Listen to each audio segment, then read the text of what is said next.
Bonjour tout le monde, je suis Antoine, agent certifié en immobilier à Puerto Vallarta, Riviera Nayarit, et aujourd'hui je me trouve à Nar Abogados avec Stefano Antonelli, un avocat spécialisé en immobilier, qui est franco-mexicain, qui parle couramment français. C'est un gros avantage pour vous qui regardez la vidéo. Et aujourd'hui, on est à la Malina dans leur bureau et on va répondre à toutes les questions les plus fréquentes que vous pouvez avoir concernant l'achat, concernant la vente, par rapport aux impôts, au process, etc.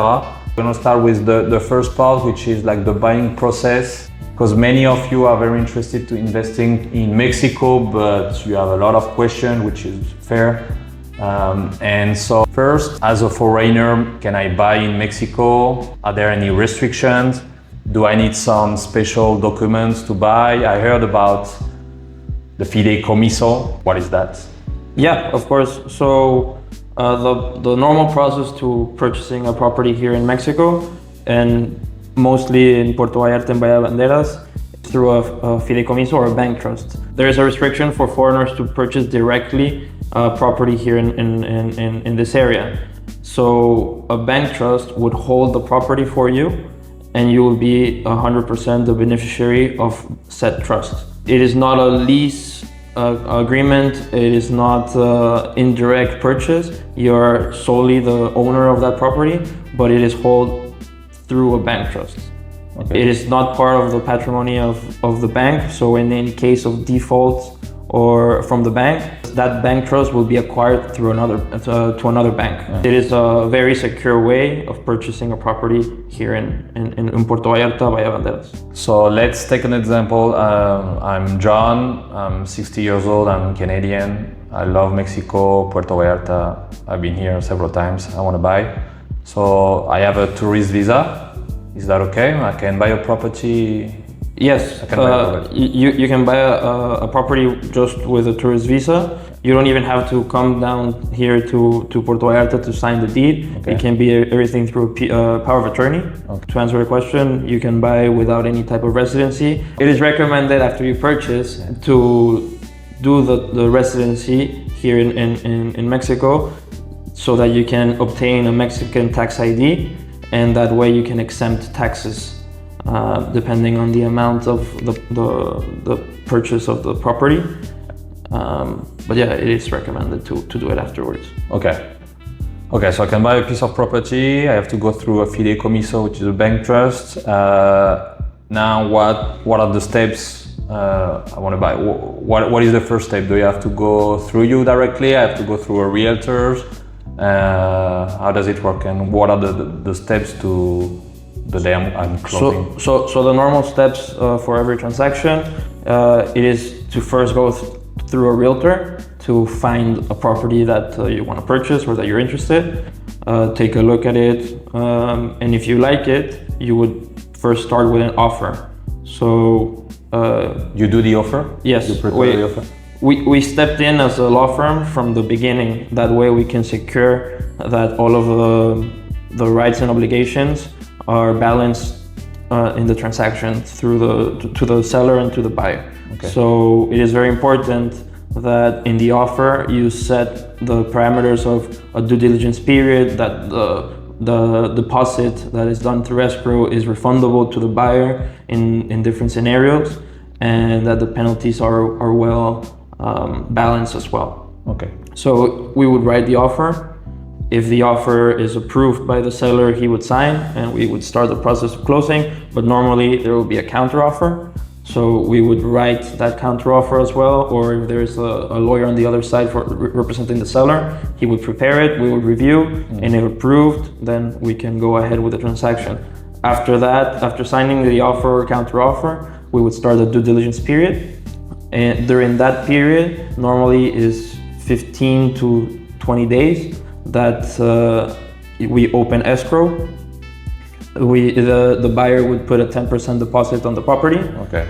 To show that he's interested and he wants to move forward the transaction. After that, the realtor will advise the buyer to do an inspection. So an inspection is very important, because there is where you can see that everything is working correctly, and if not, during that period, there can be a negotiation between the buyer and the seller to see if the seller would fix those issues or give a credit to the buyer for them to cover any fixes, that maintenance or anything that needs to be done to the property. Once that due diligence period is closed, we would start with the notary process. So here there is a closing cost that need to be covered. Normally it's a 50% deposit to the notary in itself, so that we can start with the deeding process. The deeding process, we do first non-lien certificate to see that the property has no liens, no debt of property tax, and no debt of HOA dues. What if there is debt on the property? So if there is a debt in the property, normally the seller would need to cover it before signing the deed. So in Mexico, you cannot sell a property that has any type of debt or lien, so that the buyer is 100% sure that once he signs the deed, he's receiving a property that has no debt and no liens. And even a notary would not even allow the transaction to happen if there is a lien or if there is a debt.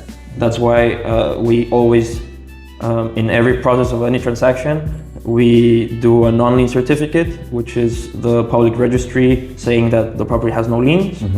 There is a no debt letter of property tax, which is again in Catastro office, that we ask for if there is any lien, any debt on the property tax, and if there is, the seller has to cover it, and then we do an appraisal to update the value of the home, and which is the basis of the calculation of the property tax. That is a normal process, and it's part of every transaction. After that, we would prepare the deed, and then we would give a date to sign in the notary the deed of your property. Okay, and question: how long does it take from the time I make an offer until the day I go to the notary? So from the offer all the way to signing the deed, it normally takes 45 to 60 days. Right. It depends on the period of the due diligence process that is set by the parties. So a normal transaction would be 15 days due diligence, 30 days after to close. Okay. It varies a lot if there's a bank involved already. So you can transfer the rights of a bank trust. If the seller is already has a trust and he's a foreigner, he can transfer those rights to the new buyer that is a foreigner. So in this case, the bank needs to approve the deed as well. So it's another layer of protection for the parties that are involved. So if the seller is a foreigner and the buyer is a foreigner as well, what you're saying is that the fideicomiso can be transferred to the buyer? Correct. The permit of the Secretary of Foreign Affairs to purchase property in the N50 from the sea, it is 50 years and renewable. So if a seller transfers the rights of that trust, you will get the remainder years of that permit. So if the seller had already the property for 5 years, you would still get 45 years more, and that you can renew. And so one of the advantages, you are saving time and money, right? By doing this process. You're saving time and money, because if you extinguish the trust to constitute a new one, you get involved into two banks, so it's two verifications of the deed and the documents, so it can take the process to another 2 weeks to finalize. Our advantage of using us as closing coordinators or as a real estate lawyer is that we make all of this seamless and quicker for the parties. So normally notaries here in the area are very busy, and the realtors sometimes do not have contact with the notaries or with the banks involved, and we do have a very good relationship with the banks and the notaries, which we already do 90% of the work for them, and we just deliver it to them for review and to give their validation of the deed at the end of the day. Okay, interesting.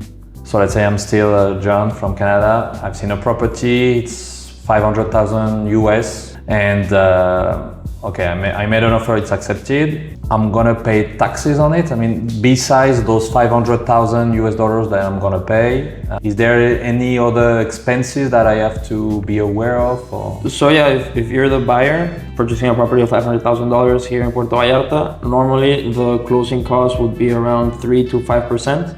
It depends if there is already a bank trust established or not. It changes a little bit the percentages, but yeah, it's the 3 to 5% include a transfer tax, which is 2% already, and then registration fees, appraisal, the non-lien certificate, the no debt of property tax letter, includes the notary fees as well, and basically that covers everything that you need to receive and deed your property. Okay, I know there is property tax every year. Like, do you know how much is it?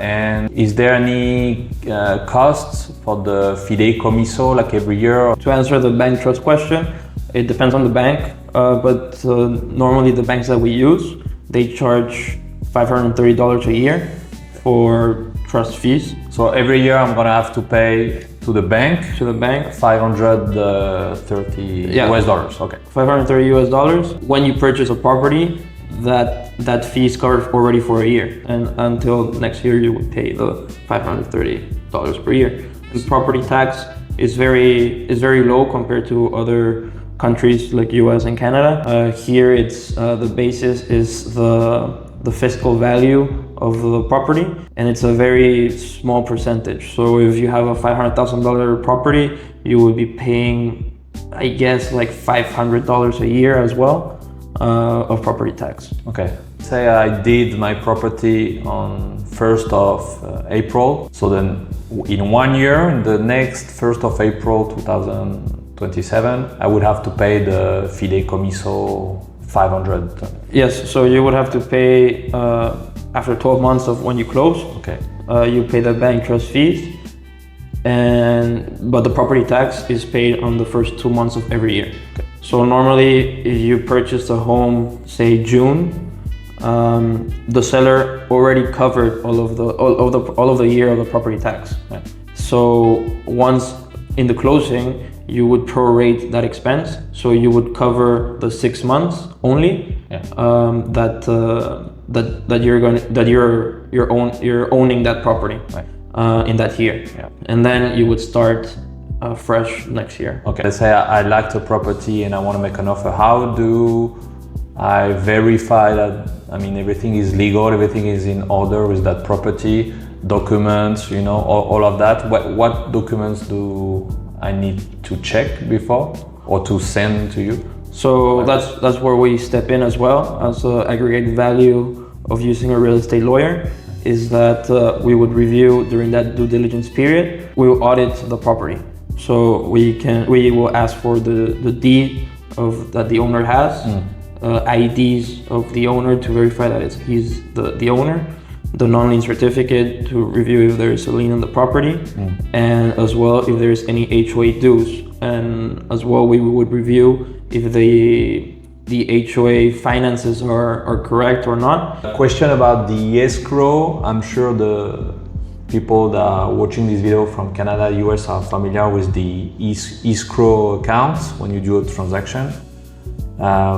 So you said previously that when you make an offer, the buyer transfers the money to an escrow account. So who is taking care of that account?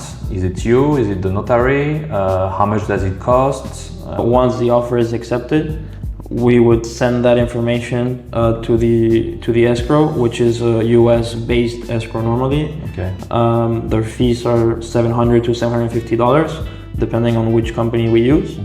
And they manage US dollars, Canadian, and even Mexican pesos. Okay. Once we send that information, in less than an hour, we have an escrow account with the wire instructions, and the buyer can fund that escrow. Okay. It's a third-party company, US based, and it's very, very quick and easy. The advantage of using it is that they would take into consideration the offer, so that's the purchase agreement, and as well the letter of disbursement that needs to be signed by both parties, okay, in order for them to disburse funds. Yeah, okay. And do you work with some company in specific?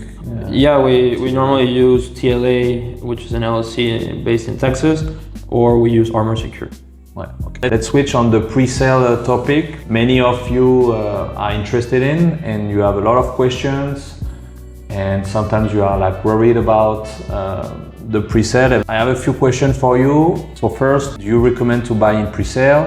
Is it safe? Okay, let's say I want to buy in pre-sale.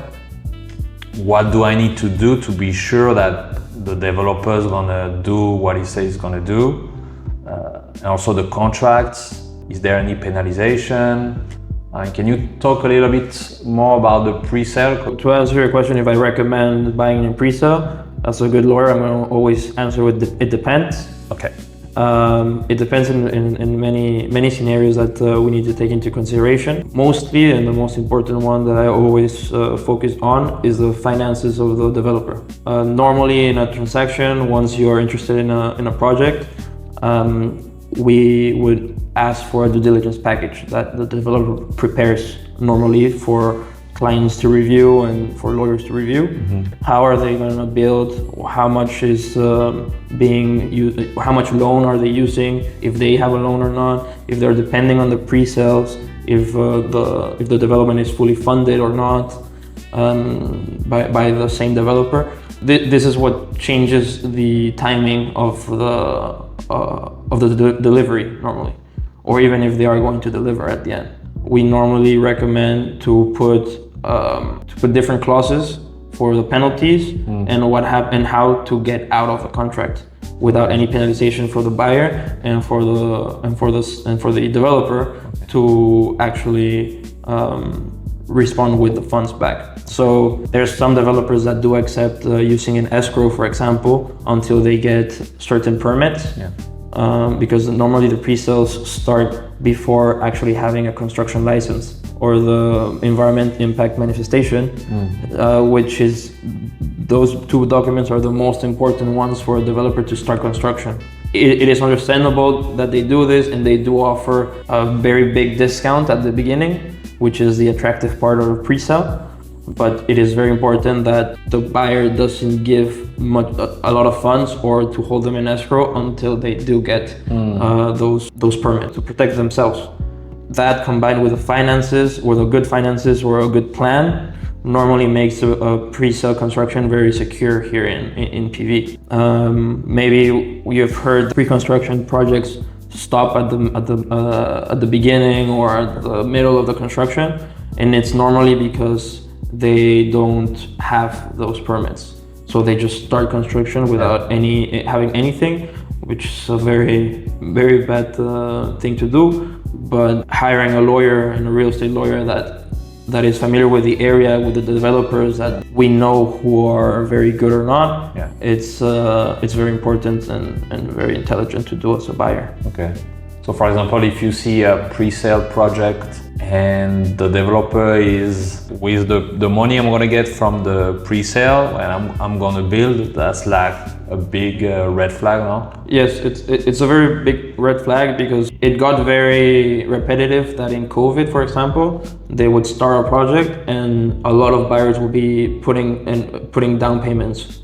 So it got very easy for a developer to just focus on the pre-sales, and with that money he could build. But now times have changed. Now there are more developers in the area, so they have to have a plan of what happens if we don't sell 30% or 40% of the units by this time. Are we going to be able to cover this cost or not? A normal or a good finance in a developer is when he puts his own money at 10 or 15% of the construction costs. He depends a little bit on the pre-sales of the property, and then he has a loan, which is a bridge loan, that will allow him to cover all of the expenses until he deeds the units.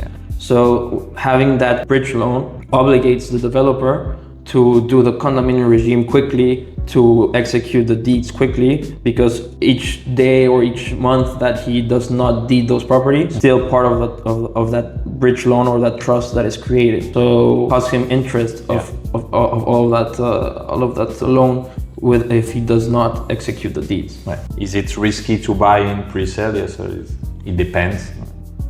It's not yes or no. It depends where you buy. But in most cases, would you agree that, I mean, the developer finish their projects? What I would see is that most of the time it takes longer than expected. I would say like 90% do get done. There's some that are still stopped by the government or the officials, and they don't want to pay any fees that they are charging, or they're taking time because they're in a legal battle with them. So to summarize, the most important thing to do when buying a pre-sale project is to check the finances of the developer, to see if he's a renowned developer and what has he built in the past, to review the contracts and to align that the clauses give you an advantage as a buyer, because normally the developer will put his clauses more on his side than on the buyer side. So negotiate that part, and I think that would be the most important things to see. In the due diligence, you would see if he bought if he bought the land or not. That is very important as well. If he's starting a project with zero money in, you would see that would be a red flag. If it's a new developer, more.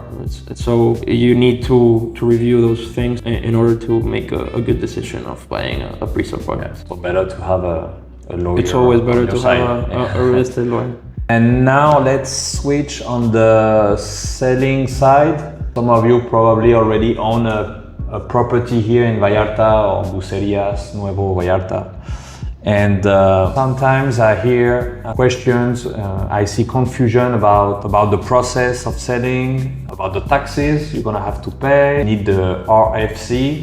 I'm gonna ask you like several questions about someone is selling his property. So let's take again an example. I'm John again. Say I'm from the US now. So I bought a condo 5 years ago, 2021. I bought it for $500,000, 500,000. Now it's worth 800,000 and I want to sell. So first, maybe let's talk about the taxes. I've made capital gain 300,000 in those 5 years. How much I want to give to the Mexico in taxes? Once the seller is ready to sell, you would list the property with a real estate agent or real estate agency, signing a listing agreement. That listing agreement is sent to Flex so that they can upload the property and have full visibility so that other agents can see that your property is available to sell.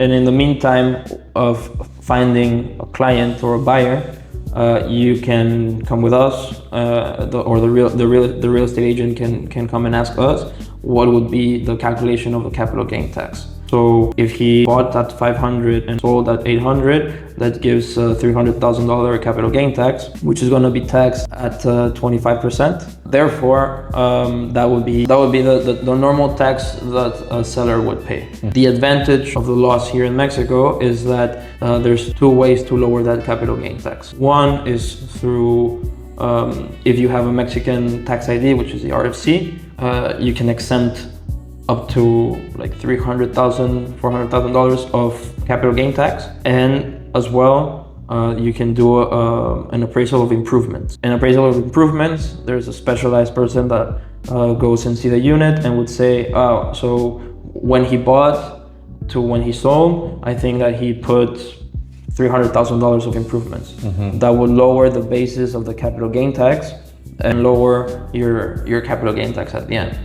The other thing that is very important to know is that if you purchase at 500,000, there's an appreciation per year that happens. So the cost of the purchase price, the original purchase price, is updated to the inflation, basically. It's the inflation basically, and it's updated to that price in the calculation. So it's not gonna be 500,000 or 800,000 minus 500.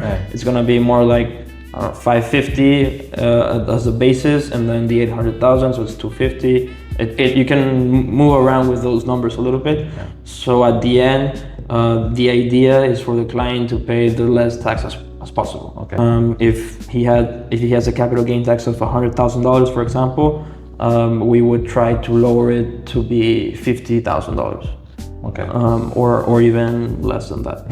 So you are saying that if he has a tax ID, the RFC number with the SAT, yeah. So he can deduct taxes, he can exempt, how does it work?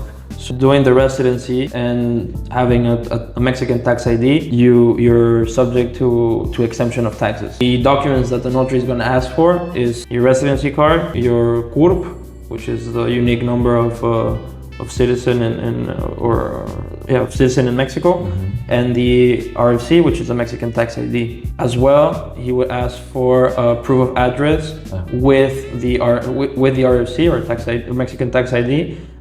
For any utilities, so electricity or the internet bill, and that would be the only thing is that required, which is pretty simple. And sellers can prepare for this during the years that they hold the property until they sell. So, for example, if you purchase in 2021 and you might be interested in selling one day, you can start the process right away, or you can in 2 years, or in 3 years, or 6 months before selling. You can prepare to be able to exempt those taxes, and we can help you for the residency, the Mexican tax ID, and putting your RFC number and the utility bills. So people would need to have not a tourist visa, but you would need to have then a temporary visa, resident, permanent residency. You can have any of those two. You can choose between temporary or permanent. It works for both. Normally it's quicker to have the temporary residency. Okay. But since you already have a property in Mexico, it is a very easy process. Yeah. So everybody that has a property in Mexico can get a residency pretty quickly. Okay. And do you have someone, is that part of your service that you can offer to your clients to get the residency? Yes. Yes, correct. We do have someone specialized in immigration law that would help you do that process. It starts in the US or in Canada in a consulate, and then here in Mexico, grab your residency card. Okay. But he delivers all of the documents to you and tells you what to do, and you just come here and grab your residency card. Normally it takes around 2 to 4 weeks to get. Depends on when you come down, when you start, if it's vacations or not. It really depends. It's a bureaucratic process, yes, but it's a pretty simple one.